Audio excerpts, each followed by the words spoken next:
You were born in Australia. That's already bad news. But there's more. In a few months, you're going to discover that you are the only mammal on Earth that poops cubes. Yes, cubes. Even Roblox players would be jealous. And that's not even the strangest part of your life. You're a wombat. You're born unfinished. Not small, not tiny, more like beta version. Blind, hairless, roughly the size of a gummy worm with anxiety. You can't see. You can't hear. You barely qualify as a mammal. But you can crawl, and that's all that matters. Because somewhere above you is your mom's pouch. And if you don't find it, that's it. No dramatic music, just uninstall. So you climb, through fur, over skin, using tiny but surprisingly strong front limbs. You don't know where you're going, you just move upward. Inside the pouch, you eventually find a nipple. Not because you planned it, you simply bump into it. And the moment your mouth touches it, you latch. You lock on tightly and stay there. At this stage, you're not strong enough to properly suck milk on your own, so you remain attached while milk is delivered slowly. For weeks, you're basically glued in place. You don't visit the pouch, you move in. Fun detail, your mom's pouch opens backward. Not because evolution was feeling quirky, because she digs for a living. If it opened forward, every shovel of dirt would be a direct delivery into your face. Nature looked at that design flaw and said, let's not raise this child inside a dirt blender. You spend about 6 months in the pouch, growing slowly, very slowly. You are not a gazelle. You are not a cheetah. You are a future brick. Eventually, you leave the pouch. You step outside the burrow for the first time. It's night, cool air, strange sounds, a whole world that looks slightly offended by your shape. Because let's be honest, you are not aerodynamic. You are short, wide, built like someone folded a small bear in half. You look like a loaf of bread that decided to try life. You eat grass, a lot of grass, which sounds boring, because it is. Grass is low in nutrients and high in stubbornness, so your body does something impressive. You ferment it. You break it down slowly. You squeeze every calorie out of it like you're getting the last bit of toothpaste. Your digestion takes so long that your intestines basically become sculptors. And that's how the cubes happen. Yes, we're back to the cubes. Your digestive system absorbs water unevenly. Muscles contract in specific patterns, and the result is geometry. Why cubes? Because cubes don't roll away. You use poop to mark territory, and a cube stays exactly where you put it. You don't leave a messy smear, you leave a neatly stackable statement. I live here, respect the lawn. You are the only animal whose waste doubles as architectural communication. But your real superpower isn't digestion, it's digging. Your claws are powerful. Your shoulders are solid. Your body is basically built for underground construction. You don't find a home, you manufacture one.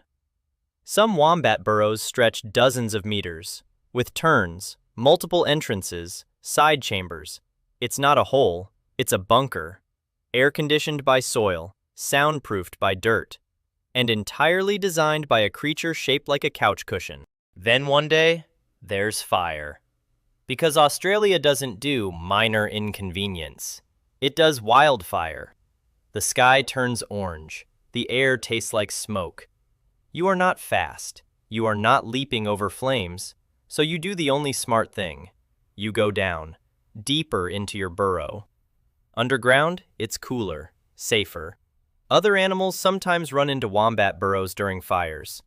You didn't mean to become emergency housing. You just dug really well. Sometimes good at digging is a superpower.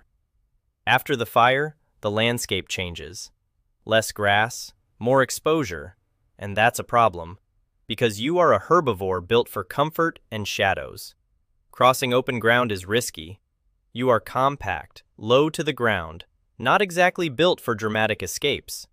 And that's when a predator shows up. Maybe a dingo, fast, lean, clearly proud of its cardio routine. You don't fight.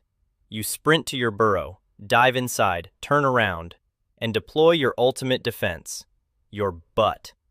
Yes, your backside is reinforced, thick skin, dense tissue, basically biological armor.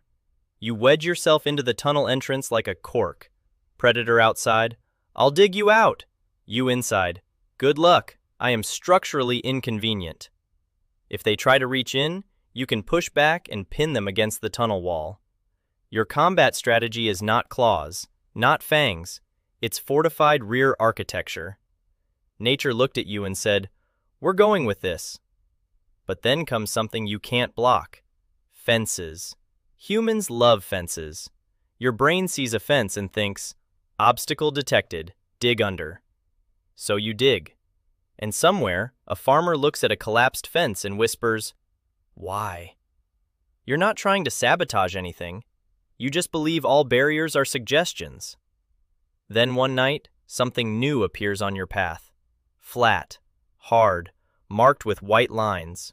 A road. You don't understand traffic. You understand grass and dirt. Suddenly there's light, noise, metal. Your armor works against teeth. It does not work against vehicles. You can survive predators. You cannot butt block a pickup truck. And evolution never installed a look both ways update.